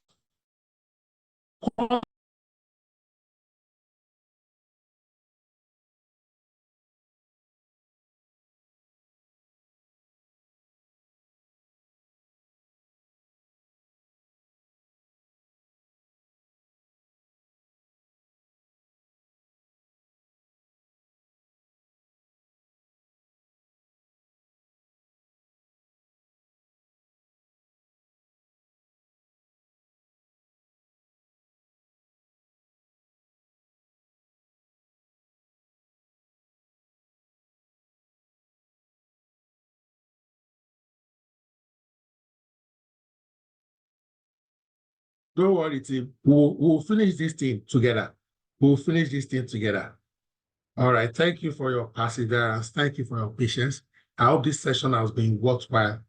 All this, let's just hang in there. A few more slides. I will then end with questions and responses. So in case you have any question that we've not responded to that is around this subject matter, bring it on, and anyone who can respond. So look at this. This is a template you can use. The subject, in this case, it can be out of office, there, or it can be to whom it may concern. Since you don't know who will respond, we'll mail you up front. Thank you for reaching out. I'm currently out of the office. Put start date and end date. During this period, I will have limited access to emails. I may not respond promptly. It can also be, I will not have access to my email. Maybe you are going to the mountain and there's no signal there. Are you together? We are going for honeymoon. It reminds me of a friend, a junior friend who married by the next day was already calling us to thank us. I was like, your phone should be up for like 3 weeks now. On the lighter note, for other matters, feel free to contact your colleague's name, colleague's email, colleague's phone number. Sometimes it can be multiple colleagues for different portfolios. They will be happy to assist you. Brief those people, let them know, because somebody has put somebody's name before as reliever, and they didn't tell the reliever that they were relieving until people started bombarding the reliever with calls. Please don't do that. You can see that I'm giving you side eye. Don't do that. Thank you for understanding. Then your name, your job title. This can basically be your signature, from your email. All right. So very important, very, very important. We'll track the leave. You can have flexible things. We'll just quickly go to Q&A and contributions. So let me see. I hope the period when I was logged out a couple of times due to email, due to network. I hope I'm not missed any question. So please, if I missed your question, quickly raise your hand and ask or type it again. Please don't be upset with me. Don't be angry with me. It's network. Nene, please go ahead with your questions or contributions as the case may be. Thank you so much. I have 2 questions and just want to compliment. I recently moved to an organization where their policy as at then was that people will not go on leave after for the first 12 months. And I had a conversation with the MD to say, if these individuals do not go on leave for the first 12 months, yes, that's what the labor law said. That was then, but the best practice doesn't support that again. I sat down and I did computation for him that should anything happen to the business and we need to pay people out, we are going to pay so amount in terms of a leave encashment. He screamed and said, Nene, go back and tell me what you want to do. But today he has accepted and we have revised that policy. So people can go on leave now, but he agreed only after probation. And for me, that's a good step. Then I have 2 questions, Yemi. Dr. Yemi, sorry, forgive me. Number one is, I've seen in a policy where they said when women go on mat leave, they will no longer be entitled to their annual leave. Please, are you in support of this? And how do we manage such things?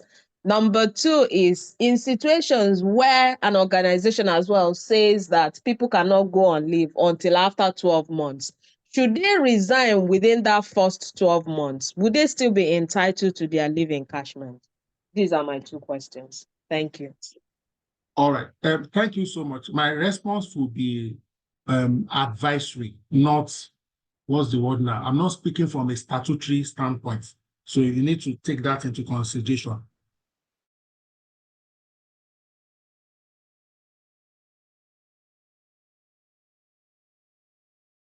That's my recommendation. I'm not saying that, sometimes the labor that. So the labor law, for example, stipulates 12 weeks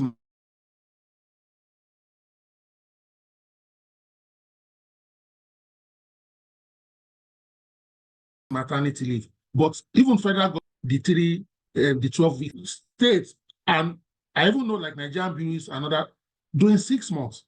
I also know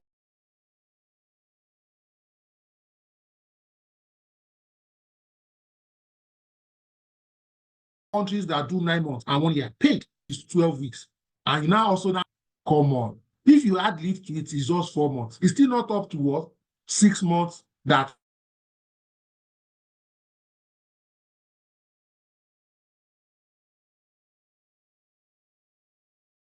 some bigger and other players, nobody will judge you for it, but employee to be attractive to women in childbearing age.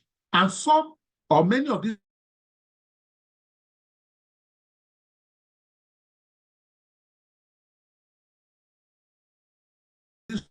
women will probably get multiple jobs 3 months, and organizations that are just, which do you think they will pick? But is this positioning you as an employee or employer of choice? I also need to quickly add there on a serious but lighter note that we must see motherhood and parenthood as nation building, and all aspects of the society will contribute to it. If you are the MD of the company, one Male gave back to you. She probably took maternity, whether paid or unpaid. You understand? So, but I also recognize that some organizations are so lean or so small, so young, maybe an SME, so they may not be able to be this generous. So I also don't want anything outside the labor law. You can't, it's recommendation. So because Nigerian Business that has 5,000 staff is doing it, does not mean a company with 15 staff have the bandwidth. So let us also be what? Considerate, so that we are not trying to impose on SMEs what big corporates can do because of their size and number and ability to be flexible. All right. I can't remember if I remember the second question. But I think, okay, I remember now. You are speaking around, maybe somebody goes on leave, they didn't go on leave, and it's maybe less than 1 year in the system. Generally speaking, if somebody is entitled, now this is for ease of illustration. If somebody is entitled to 12 days leave in a year, and let's even say that it's after 1 year, what that means, simple mathematics and logic, it means that every month that person has earned 1 day. So if you have done 6 months, you can allow the person to go for 6 days, especially if the person has been confirmed. Then don't forget that there are different kinds of leaves. God forbid, if somebody has spent 1 week in your organization and their father dies, bereavement leave should not be a respecter of confirmation or no confirmation. Sick leave should not be a respecter of your confirmation status or lack of it. Okay, I understand the need for consistency and fairness, but we should also put a human face. Reasonability is the watchword and guiding light here. Okay, reasonability. All right, I hope that has provided some response. I'm trying to check. Thank you, Demet. Thank you so much. Thank you. I knew you will like this session. When you are doing a slide down, even from the topic, I knew this will bless anyone, whether you are a veteran HR or you are a young HR, because I told you in the beginning that people will say, why should I be listening to a training on leave? But the foundations and the fundamentals is where excellent HR do the extra. And thank you so much, my sister Ajoke Omotayo. Long time, my sister. Thank you.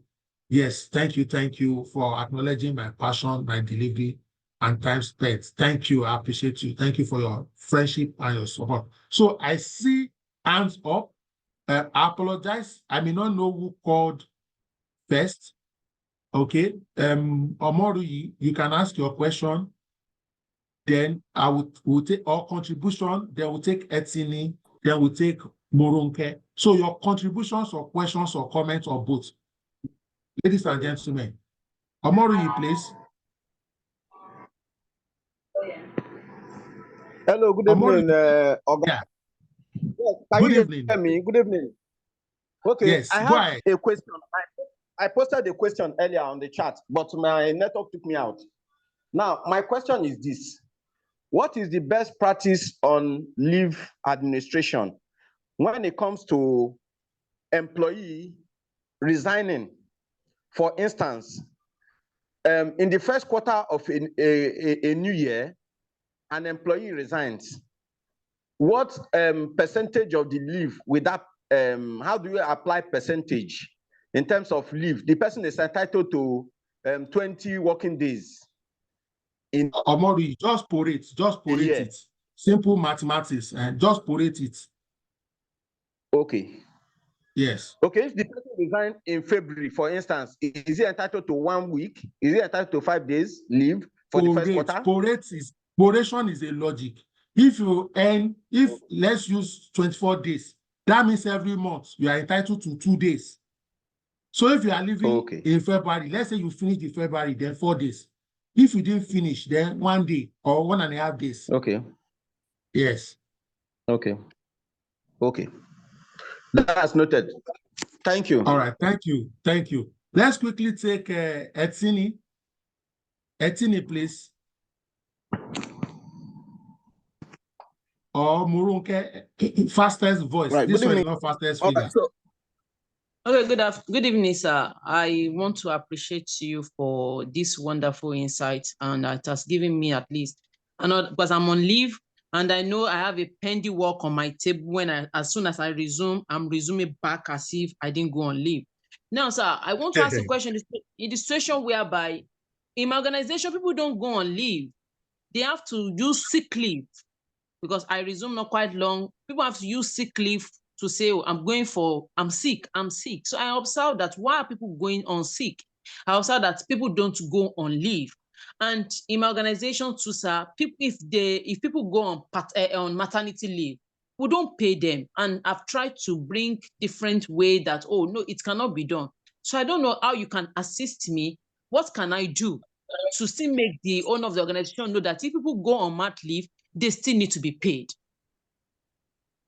Okay, with respect to the mat leave, what the labor law states actually is 50% of the person's salary. It's just that most organizations, out of goodwill, which is very reasonable, pay 100%. So if your MD is finding it difficult to pay at all, then you can propose the 50%, which is in line with the labor law, to this person and appeal. Okay, I won't want to say go and report your employer to the Ministry of Labor, but if you can report codedly or confidentially without it backfiring, because sometimes you may report that and they'll begin to see other things, So try to use moral suasion, because which means if you are still, I'm speaking to you personally now, a child bearing it, and you two now decide to go on maternity, it means it's going to be without pay, which also means that you two should be looking for an organization that follows minimum laws, even at the minimum. Because I can imagine what other laws are they ignoring. But try, please, so do you know the person's wife, or are there senior women in the establishment that as their heirs? You can also appeal to them for consideration.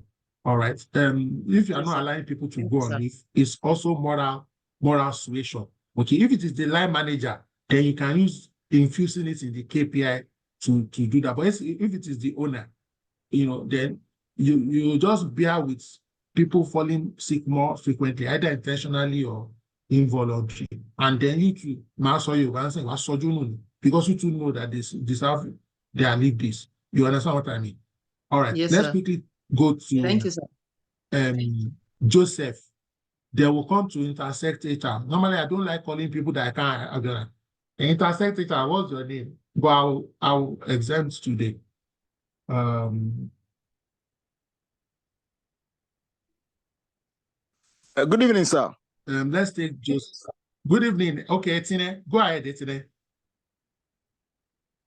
Okay, so I have gone through the labor law regarding a leave for adoptive parents, and I see that there's no alignment with what we have in the ILO convention that reinforces the same rights given to biological parents to the foster or adoptive parents.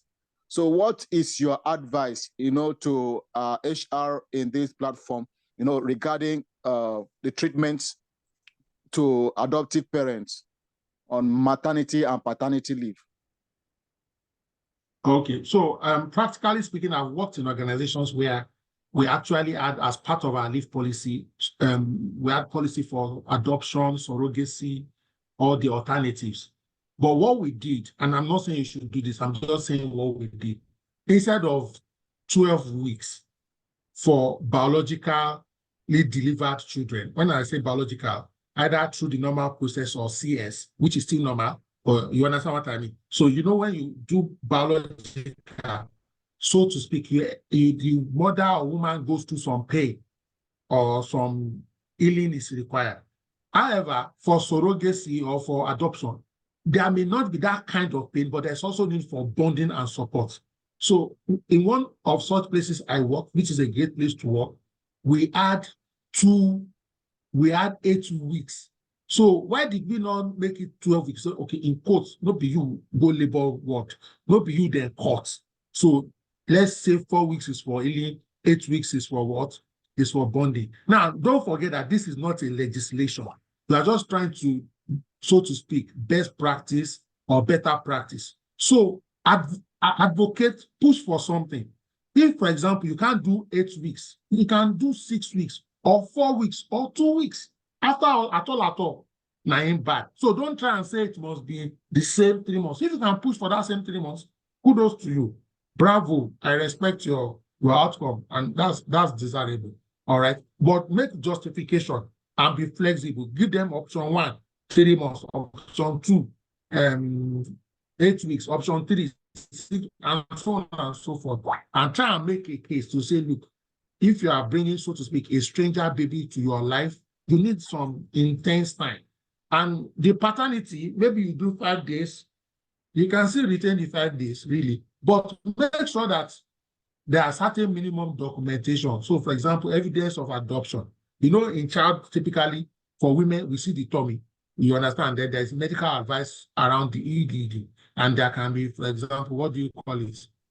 Birth certificates for the man, if you want evidence. So there should be some form of documentation so that people will not just be coming and be making claims. I hope that is helpful. Intersect HR, please tell us your name and then go on with your question, comments, or contribution quickly. Yes, Gillian, Nigeria is a signatory to ILO, but I'm not sure whether they are signatory to that specific one. But the courts, generally, this is our court. I love them. Anything that is good for the people, they adopt it. Just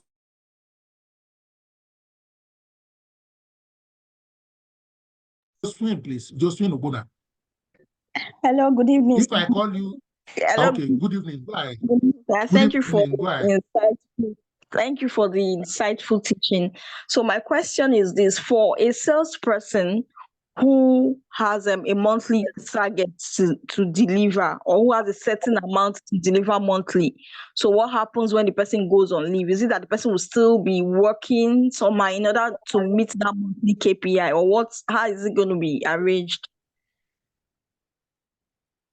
Okay, I get your question. So sales is slightly peculiar. And when I say slightly peculiar, their peculiarity doesn't start, is not on leave. So generally, most salespeople have 2 compensation, in quotes. 1, a base or fixed salary. 2, commission and incentives. But what I've come to realize is that most salespeople, even when they are on maternity, they don't shut down totally. They slow down, but they don't shut down. You understand what I mean? They slow down, but they don't shut down. Because one of the challenges with sales is that, so you can move your client or customer to your colleague to manage for you, but they better manage them well. Don't forget that that client can leave you and leave your organization and go to competition. So you see that delicate balance. But if you are doing just HR or any other back-end work, your customer cannot easily leave you like that. For example, if they are internal customer. I don't know. I hope I'm not speaking too big grammar now. And I hope I'm not taking it to where you don't know. So you need to see if your role is so that you can lose the customer completely. Even if the HR, the company, say, go on leave, enjoy your leave, you will borrow yourself brain and sense. And you will find a way. Of course, you can now let the person know that, oh, I just born, or I'm on leave, but if it's your number one Kaba supplier, please, you'll find a way around it. And that is why many organizations or some organizations, they usually pair salespeople to accounts. Without mentioning banks, you will see that some of your banks, they will say your account managers they typically put two names, not one. It's because of this potential non-availability, maternity, sickness, annual leave, and so on and so forth. So you too, when you want to go on leave, you will have taken one or two of your colleagues along on visit. Don't be afraid that they steal your client. Okay. However, if it's normal leave, this is me talking as Oluyemi, I will not reduce your target. Because don't forget that some months you may even get excess target. It will cover for other months. But if you are a woman going on maternity, I won't book targets for you.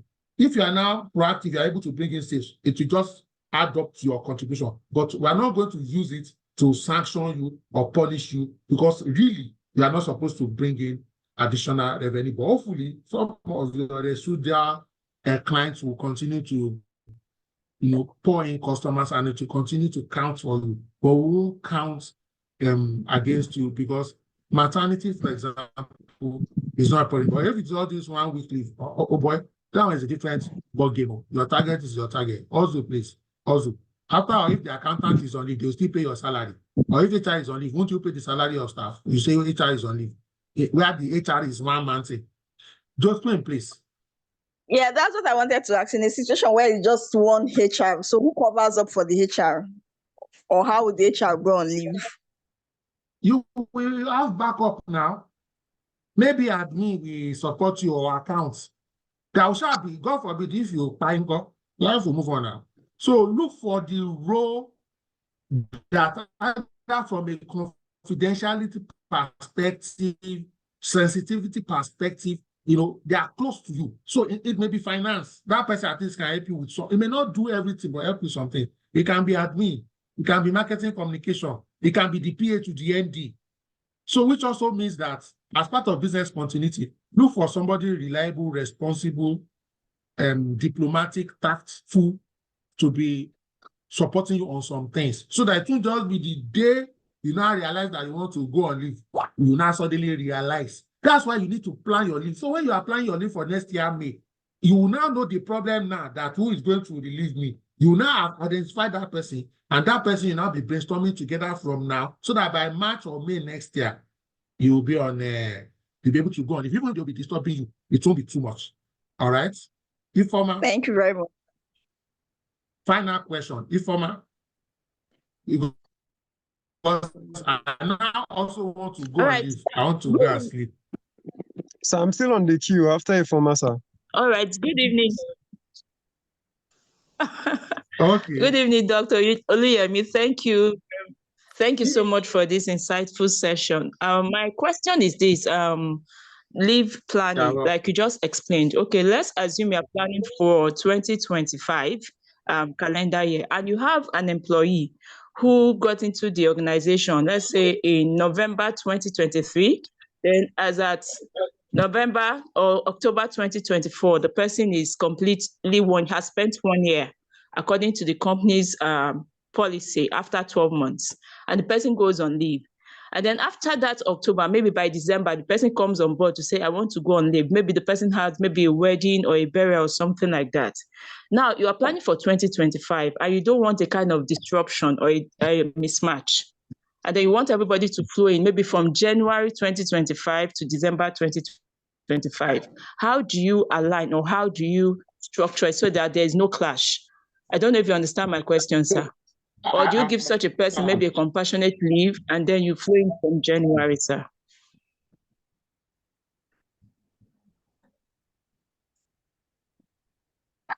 I understand. Hello, sir. Leaving for the leave. However, what you have said is a possibility based on the reason for the leave.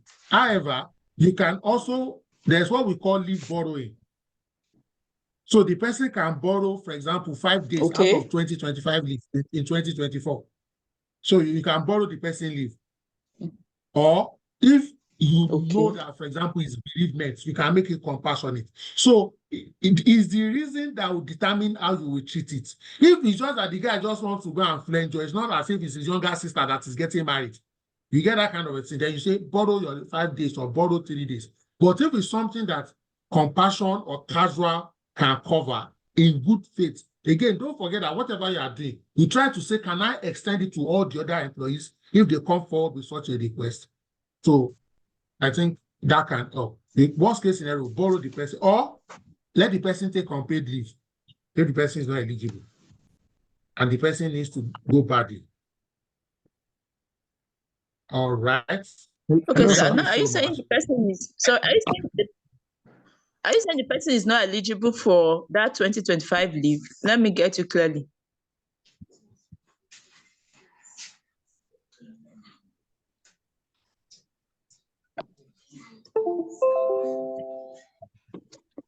Network.